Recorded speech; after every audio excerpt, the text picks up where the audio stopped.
रावण जैसा ज्ञानी सीता मां को चुरा के ले आया। क्यों ले आया? अपने इस मन को भगवान में लगा के रखिएगा। जितने लोग खाली हैं वो सब परेशान हैं अपने मन से। जरूरी नहीं है कि जो जीना सीख गया वो मरना सीख जाए। आखिरी समय अपने अन्न को छोड़ दो। भीम का हिडिंब से हुआ युद्ध तो भीम ने हिडिंब को मारा और हिडिंबा बोली अब कर लो ब्याह मेरे से। तो हिडिंबा से विवाह किया, फिर वहीं घटोत्कच उत्पन्न हुआ। वो कथा है। हम आपको ये बात सिर्फ इसलिए बता रहे हैं कि राक्षसी है, खाने आई थी और काम जाग गया, वासना जाग गई, मन ने धोखा दे दिया। चलो फिर उनका तो विवाह हो गया, उनका तो सब लीगल था, गंधर्व विवाह कर लिया भीम ने उनसे सबके आज्ञा से। लेकिन हम आपको सिर्फ ये बता रहे हैं, ये सारा रावण जैसा ज्ञानी सीता मां को चुरा के ले आया। क्यों ले आया? मन ने धोखा दे दिया कि इतनी सुंदर स्त्री मेरी पत्नी बने, लंका में रहे। किसी और की स्त्री को अपनी स्त्री बनाना चाहता है रावण। ये मन का धोखा ही तो है। ये मन का क्या है? बोलो। इसलिए सबसे बड़ा धोखेबाज कोई है तो बताओ कौन है? जोर से कौन? इसलिए कहता हूं अपने इस मन को भगवान में लगा के रखिएगा। मन के रस्सी को भगवान के चरणों के खूंटे से बांध दीजिएगा ताकि जरा भी भागने की गुंजाइश ना रह जाए।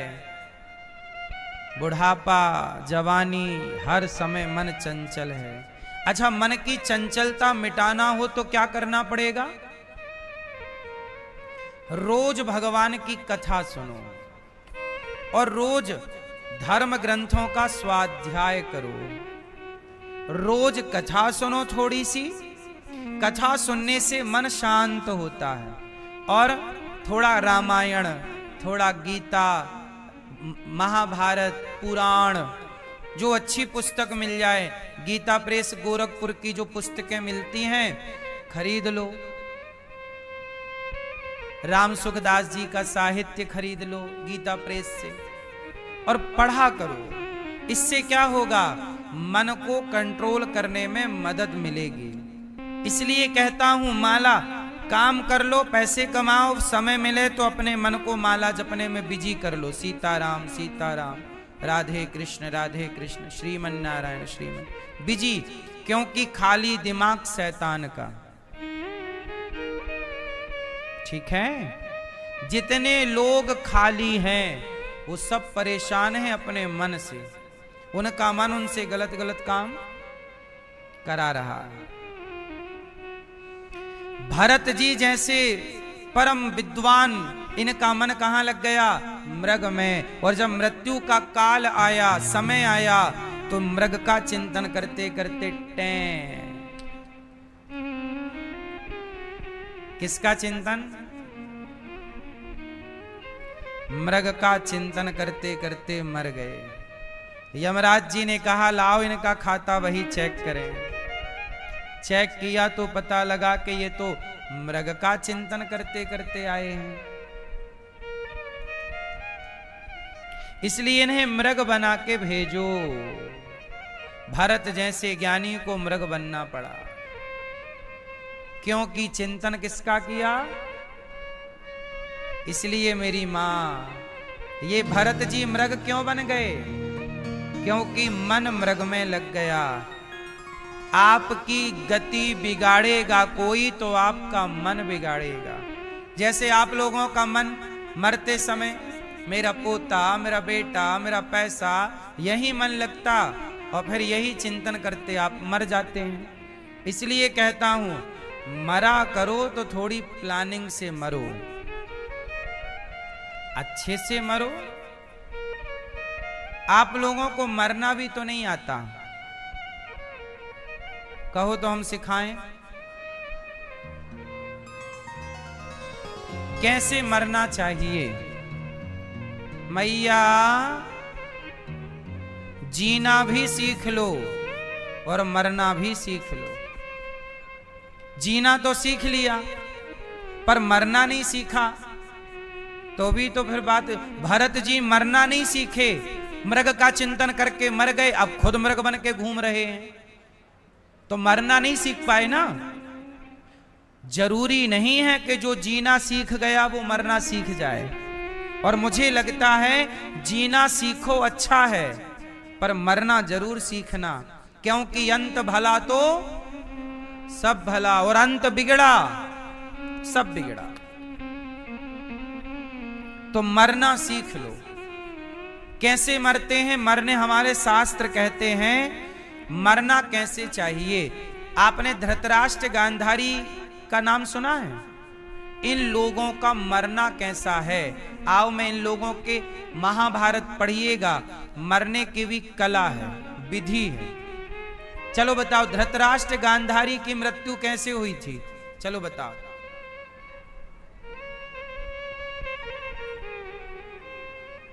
मैया, ओ मेरी मां, बैठ जाओ, सुनो। धृतराष्ट्र गांधारी की मृत्यु कैसे हुई पता है किसी को? नहीं, सुनो कैसे हुई। जब धृतराष्ट्र गांधारी, जब पांडव राजा बन गए, कौरव मारे गए, तो उदास रहने लग गए। कौन? धृतराष्ट्र जी महाराज कैसे हैं? उदास। उदास रहेंगे, राजा थे, पुत्र मारे गए 100 के 100, परेशान हैं। एक दिन विदुर जी आए। विदुर जी ने धृतराष्ट्र गांधारी से कहा कि देखो, अब तो तुम्हारे परिवार के सब लोग मर गए हैं। गुरु द्रोणाचार्य भी मर गए, भीष्म पितामह भी मर गए, दुर्योधन भी मर गए। तुम्हारा संगी साथी अब कोई नहीं बचा। अब आप भी क्यों जी रहे हो? तो धृतराष्ट्र बोले कि मेरी मौत कहां आ रही है, मैं तो मरना चाहता हूं। गांधारी बोली मेरी मृत्यु कहां आ रही है, मैं तो मरना चाहती हूं।